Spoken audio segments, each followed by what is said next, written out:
और एक बड़ी खबर है, दक्षिणी डोनेस्क पर रूस की एयर स्ट्राइक हुई है। यूक्रेनी मिलिट्री पोस्ट पर गिराए गए बॉम्ब हमले के लिए रूस ने Su-25 का इस्तेमाल किया। रूस के रक्षा मंत्रालय ने वीडियो जारी किया।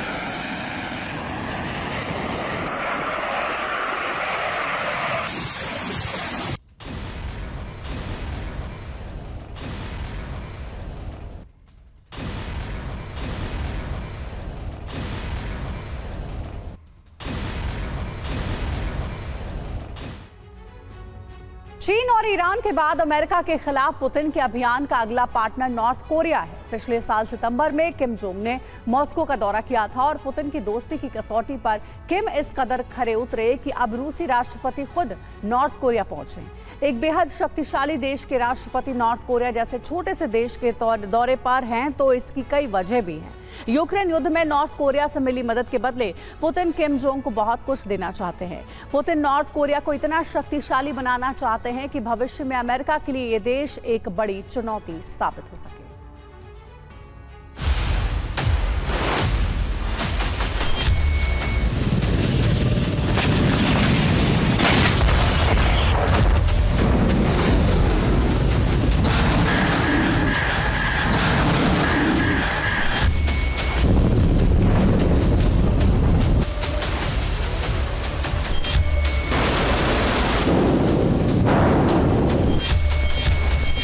अमेरिका के दो सबसे बड़े दुश्मनों की मुलाकात,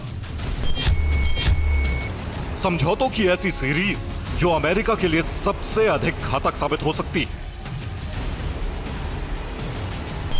पुतिन ने नॉर्थ कोरिया के दौरे से जो पैगाम दिया है वो तनाव के नए तूफान की शुरुआत कराएगा। और इसका अंजाम क्या हो सकता है, इसका संकेत इन दो तस्वीरों से मिलने लगा।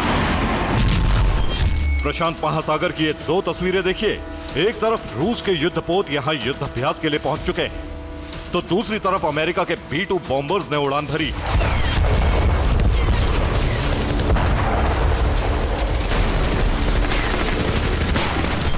नॉर्थ कोरिया की राजधानी प्योंगयांग में एक तरफ पुतिन का शानदार स्वागत किया गया, तो दूसरी तरफ रूस की नेवी प्रशांत महासागर में लाव लश्कर के साथ युद्धाभ्यास करने पहुंच गई।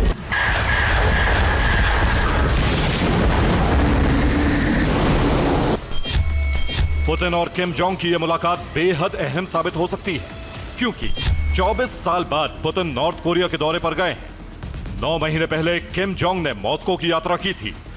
रूस को हथियारों की सप्लाई कर रहा है नॉर्थ कोरिया।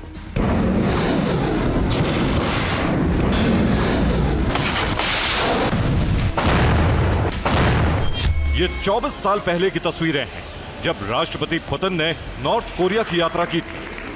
तब किम जोंग उन के पिता किम जोंग इल ने पुतिन का गर्मजोशी से स्वागत किया था।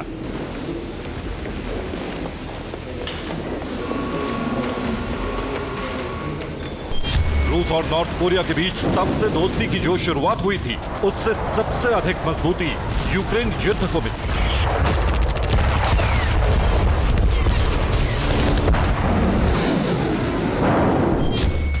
साउथ कोरिया दावा करता है कि पिछले दिनों नॉर्थ कोरिया से कई कार्गो शिप रूस के बंदरगाहों पर गए। दावा किया गया कि नॉर्थ कोरिया से अब तक 10,000 कंटेनर रूस भेजे गए। साउथ कोरिया दावा करता है कि नॉर्थ कोरिया के सभी कंटेनर में हथियार थे।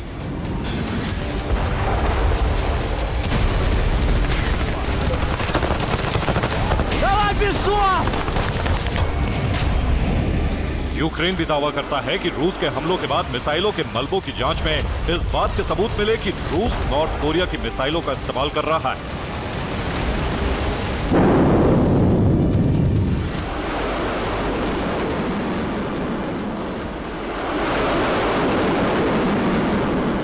किम जोंग ने मॉस्को यात्रा के दौरान पुतिन से मुलाकात की थी और उन्हें नॉर्थ कोरिया आने का न्योता दिया था।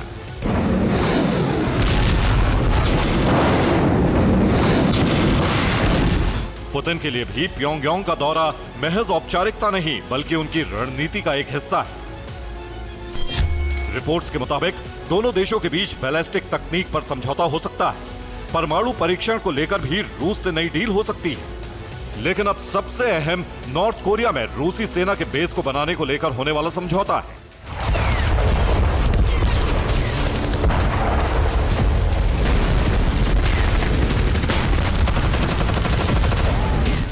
पुतिन के एंटी अमेरिका प्लान में इस वक्त नॉर्थ कोरिया की अहमियत काफी बढ़ चुकी है, क्योंकि पुतिन नॉर्थ कोरिया में रूसी सेना का बेस बनाने की योजना पर काम कर रहे हैं।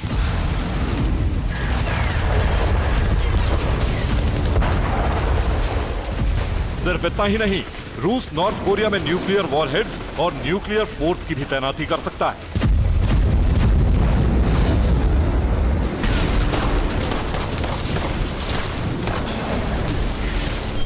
यही वजह है कि पुतिन और किम की मुलाकात के साथ ही नाटो में खलबली है। नाटो महासचिव ने कहा है, नाटो परमाणु हथियारों की संख्या बढ़ा सकता है। दुनिया में परमाणु हथियारों की नई रेस की आशंका है। नाटो को पहली बार चीन रूस से न्यूक्लियर खतरा हो सकता है।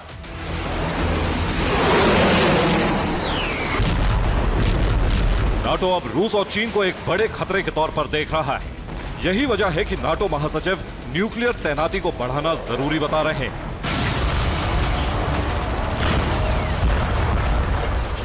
आपको दिखाते हैं कि इस वक्त नाटो और नाटो के दुश्मनों की एटमी शक्ति कैसी है।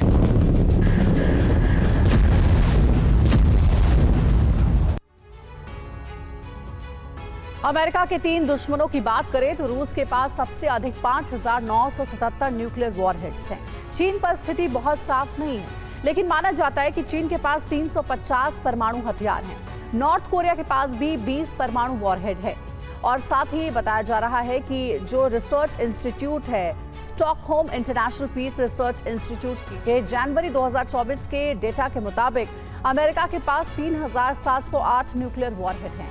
इनमें से 1,770 वॉरहेड तैनात है, जबकि 1,938 वॉरहेड स्टॉक में है।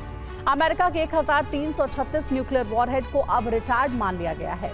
अमेरिका के अहम सहयोगी और रूस के दुश्मन ब्रिटेन के पास 225 न्यूक्लियर वॉरहेड है। इनमें से 120 वॉरहेड तैनात है, जबकि 105 वॉरहेड स्टॉक में मौजूद हैं। फ्रांस के पास 290 परमाणु हथियार हैं। 280 वॉरहेड इस वक्त हमले के लिए तैनात रहते हैं, जबकि स्टॉक में सिर्फ 10 न्यूक्लियर वॉरहेड रखे गए हैं। यानी नाटो की ताकत की बात करें तो इस वक्त कुल 4,223 न्यूक्लियर वॉरहेड वॉर के लिए तैयार है। स्टॉक के साथ यह आंकड़ा 5,559 है, जबकि 2,170 न्यूक्लियर वॉरहेड हर वक्त हमले के लिए तैयार है।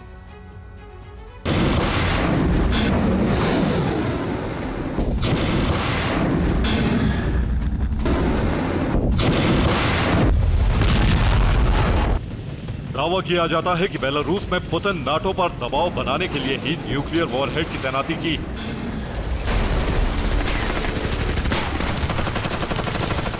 इसके जवाब में पोलैंड में अमेरिका न्यूक्लियर वॉरहेड की तैनाती की योजना बना चुका है।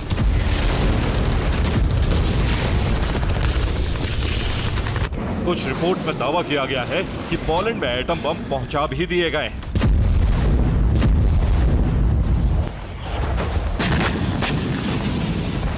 लेकिन फिलहाल मौजूदा आंकड़ों के मुताबिक इस वक्त अमेरिका के कई एटम बम अलग अलग देशों में मौजूद हैं। अमेरिका के घातक बम बेल्जियम, नीदरलैंड्स, इटली, जर्मनी और तुर्की के बेस पर मौजूद हैं। जर्मनी के पास अमेरिका के परमाणु बम हैं।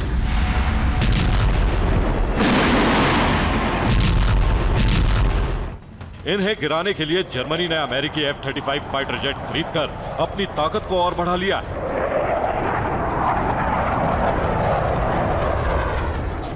नाटो के लिए यह सचेत होने का वक्त इसलिए है क्योंकि पुतिन के नॉर्थ कोरिया की यात्रा के साथ ही उनकी नेवी की मूवमेंट भी अलग अलग दिशाओं में हो रही।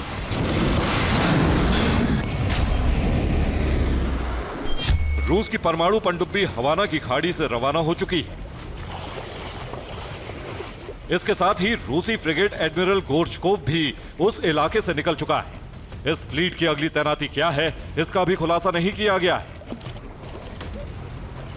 हालांकि अमेरिका को अंदेशा है कि ये वेनेजुएला के आसपास मौजूद रहेंगे। फिलहाल रूसी पैसिफिक फ्लीट ने शक्ति प्रदर्शन की तैयारी कर ली। प्रशांत महासागर में रूस के 40 युद्धपोत अभ्यास करेंगे। 18 से 28 जून तक प्रशांत बेड़ा युद्ध अभ्यास करने वाला है। जापान सागर और ओखोत्स्क में भी युद्ध अभ्यास होगा। रूस और मिस्र की नेवी ने भी भूमध्य सागर में युद्ध अभ्यास किया है। रूसी प्रशांत बेड़े और मिस्र की नौसेना ने अपनी ताकत का प्रदर्शन किया, साथ मिलकर युद्ध लड़ने का अभ्यास किया। रूस के शक्ति प्रदर्शन के बीच अब अमेरिका ने भी अपनी ताकत दिखाई। पैसिफिक के ऊपर B-2 स्पिरिट बॉम्बर और उसके पीछे F-22S और F-35S जैसे घातक लड़ाकू विमानों की उड़ान की तस्वीर जारी करके पेंटागन ने जता दिया है कि पैसिफिक में किसी भी जरूरत का माकूल जवाब दिया जाएगा। Bureau report, TV9 Bharatvarsh.